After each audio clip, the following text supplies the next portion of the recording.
Mes respects à tout le monde, bienvenue dans la forge du quantum. Aujourd'hui, base numéro 28, arrondir un décimal. Et on commence sans plus attendre par sa définition. Arrondir un nombre, c'est transformer sa valeur exacte en sa valeur approchée. Le but consiste à le remplacer par un autre nombre, considéré comme plus simple, moins de chiffres après la virgule, ou plus pertinent. Ce procédé s'appelle l'arrondissage, ou l'arrondissement. Le résultat est moins précis, mais plus facile à employer. L'arrondi peut se faire au plus proche, soit par excès, soit par défaut. Prête, ou prêt à en découdre avec les arrondis? Parce qu'on va aborder les règles générales, et il va falloir que ton attention soit à son maximum, voire même plus. C'est parti. Si le chiffre après la virgule est inférieur à 5, on arrondit à l'entier inférieur. Supérieur ou égal à 5, on arrondit à l'entier supérieur. Attention! La procédure impose un arrondi de la droite vers la gauche. Je m'explique.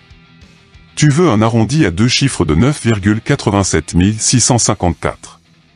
Le dernier chiffre en rouge est un 4, inférieur à 5 donc, le chiffre qui le précède, en bleu, sera conservé, et tu auras 9,8 765. C'est un arrondi à 4 chiffres donc, il faut réitérer la procédure sur 9,8 765. Le dernier chiffre en rouge est un 5, égal à 5 donc, le chiffre qui le précède, en bleu, sera incrémenté de 1, et tu auras 9,877. C'est un arrondi à 3 chiffres donc, il faut réitérer la procédure sur ce 9,877. Le dernier chiffre en rouge est un 7, supérieur à 5 donc, le chiffre qui le précède, en bleu, sera incrémenté de 1, et tu auras 9,88. Un autre exemple histoire d'enfoncer le clou. Tu veux un arrondi à un seul chiffre de 1,92 837. Le dernier chiffre en rouge est un 7, supérieur à 5 donc, le chiffre qui le précède, en bleu, sera incrémenté de 1, et tu auras 1,9 284.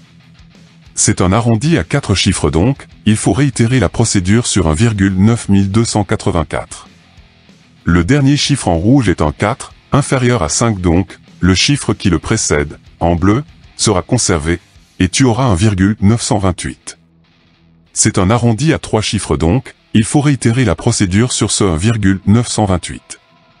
Le dernier chiffre en rouge est un 8, supérieur à 5 donc, le chiffre qui le précède, en bleu, sera incrémenté de 1, et tu auras 1,93. C'est un arrondi à 2 chiffres donc, il faut réitérer la procédure sur ce 1,93. Le dernier chiffre en rouge est un 3, inférieur à 5 donc, le chiffre qui le précède, en bleu, sera conservé, et tu auras 1,9. Tu vois, rien de bien compliqué quand tu appliques la procédure au sens strict. Pour te le prouver, voici un nombre avec beaucoup de décimales, le but est de rapidement l'arrondir à l'unité. Are you ready? Go! Arrondi à 8 chiffres. 4 rouges, inférieur à 5, donc chiffre bleu conservé. Arrondi à 7 chiffres. 5 rouges, égal à 5, donc chiffre bleu plus 1. Arrondi à 6 chiffres. 4 rouges, inférieur à 5, donc chiffre bleu conservé. Arrondi à 5 chiffres. 6 rouges, supérieur à 5, donc chiffre bleu plus 1. Arrondi à 4 chiffres. 3 rouges, inférieur à 5, donc chiffre bleu conservé. Arrondi à 3 chiffres. 7 rouges, supérieur à 5, donc chiffre bleu plus 1. Arrondi à 2 chiffres. 2 rouges, inférieur à 5, donc chiffre bleu conservé. Arrondi à un chiffre. 8 rouges, supérieur à 5, donc chiffre bleu plus 1. Arrondi à l'unité. 1 rouge, inférieur à 5, donc chiffre bleu conservé. Certes, ça a été un peu rapide. Mais la vidéo sur pause si tu as besoin de temps pour analyser proprement et calmement tout ça. Le but est de comprendre le fonctionnement, acquérir de la vitesse d'exécution se fera avec les exercices. Passons maintenant aux arrondis par excès et par défaut, vus au collège mais peu utilisés après. Arrondir par excès, c'est ramener la mesure à un nombre supérieur. Par exemple, 9,182 deviendra 9,19, arrondi à 10-2, qui deviendra 9,2, arrondi à 10-1, qui sera arrondi par excès en 10, arrondi à l'unité. Autre exemple, 1,234 deviendra 1,24, arrondi à 10-2, qui deviendra 1,3, arrondi à 10-1, qui sera arrondi par excès en 2, arrondi à l'unité. Arrondir par défaut, c'est ramener la mesure à un nombre inférieur. Par exemple, 9,182 deviendra 9,18, arrondi à 10-2, qui deviendra 9,1, arrondi à 10-1, qui sera arrondi par défaut en 9, arrondi à l'unité. Autre exemple, 1,234 deviendra 1,23, arrondi à 10-2, qui deviendra 1,2, arrondi à 10-1, qui sera arrondi par défaut en 1, arrondi à l'unité. Comme tu peux le constater, pour un même nombre, en rouge et en bleu, son arrondi par excès et celui par défaut, encadré en rouge et en bleu, ne sont pas égaux.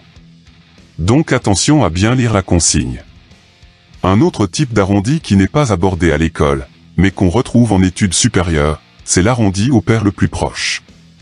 Il permet le traitement des cas ambigus, c'est-à-dire quand le chiffre après la virgule est égal à 5. La règle est simple. Il faut arrondir au multiple pair. Soit P un chiffre pair, et I un chiffre impair. Si tu as la série de chiffres P5, pair suivi d'un 5, P est conservé. Par exemple, l'arrondi de 2,365 est 2,36. Si tu as la série de chiffres I5, impair suivi d'un 5, tu rajoutes un AI. Par exemple, l'arrondi de 1,235 est 1,24. Cette technique porte un autre nom, l'arrondi du banquier. En choisissant un arrondi qui va changer de direction selon la parité, comme c'est le cas ici, les erreurs dues à l'arrondissement ne s'accumulent plus, et se compensent naturellement. Ingénieux, n'est-il pas? Passons à la troncature, vue en début de collège mais rapidement oubliée. Tronquer signifie couper. De par le fait, tronquer un nombre, c'est le couper avec la précision demandée en laissant tomber la partie que l'on coupe. C'est comme rétrécir de la droite vers la gauche la fenêtre d'observation d'un nombre. Commençons par la troncature à l'unité. Soit ce nombre. Je vais couper à droite de ce chiffre, donc il restera 98. La troncature au dixième de ce même nombre sera à droite de ce chiffre, donc il faudra écrire 98,7. La troncature au centième de ce même nombre sera à droite de ce chiffre, donc il faudra écrire 98,76.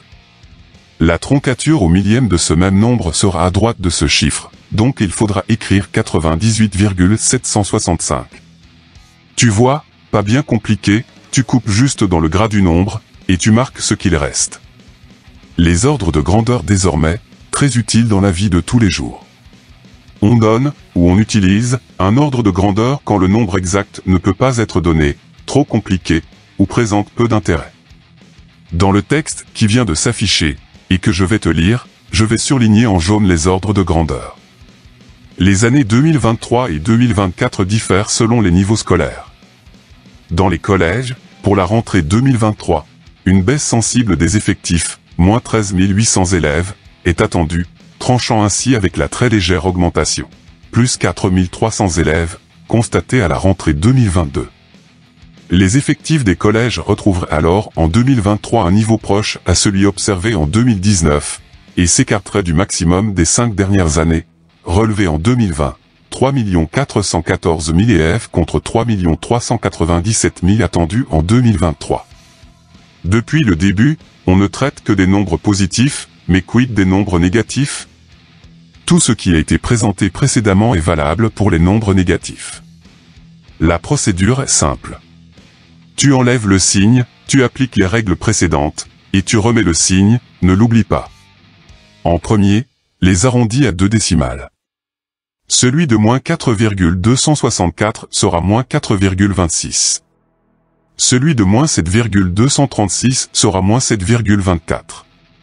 Pour les arrondis par excès et défaut, toujours à 2 décimales, l'arrondi par excès de moins 9,876 sera moins 9,88, son arrondi par défaut sera moins 9,87.